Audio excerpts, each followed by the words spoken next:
All right, here we go with the review. Page 1. Let's get some of these definitions done.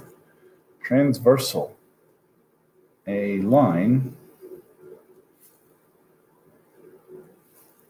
that intersects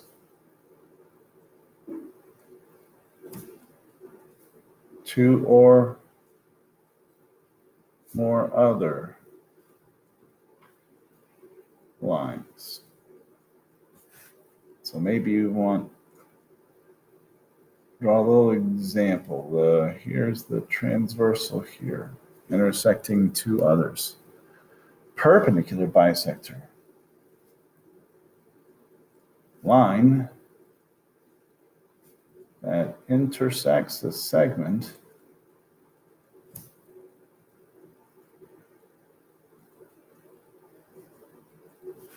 at its midpoint to form right angles.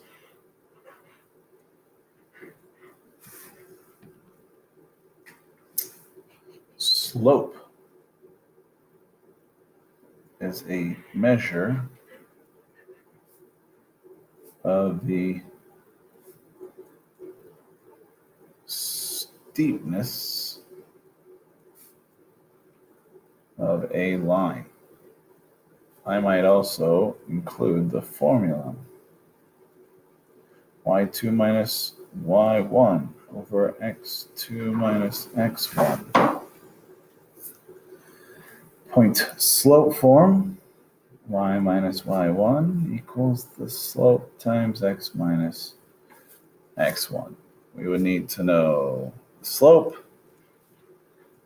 and a point to use this.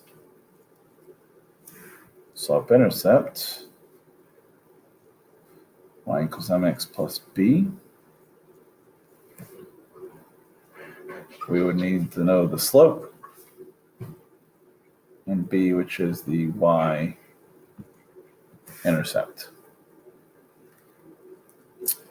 Parallel slopes, they have equal slopes.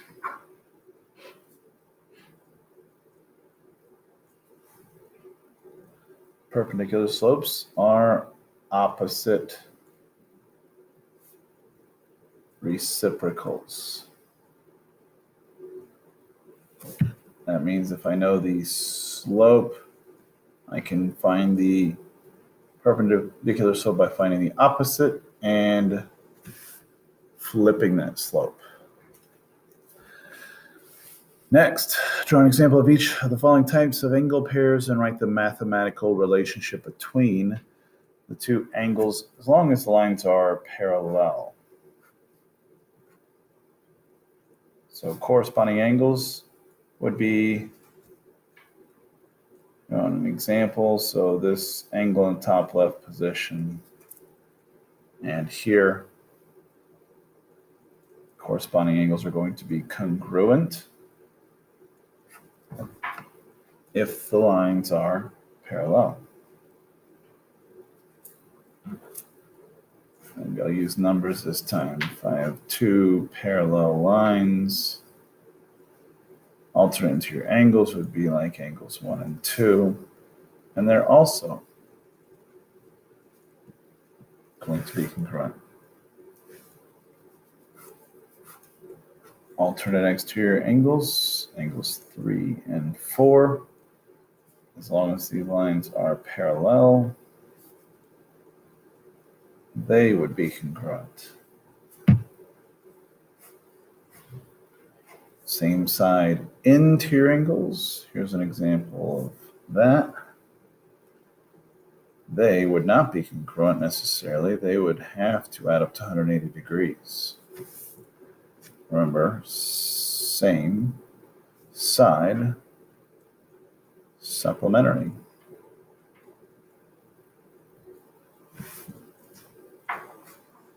Vertical angles would be like angles 7 and 8 here. The lines don't have to be parallel for vertical angles are always going to be congruent. Linear pair.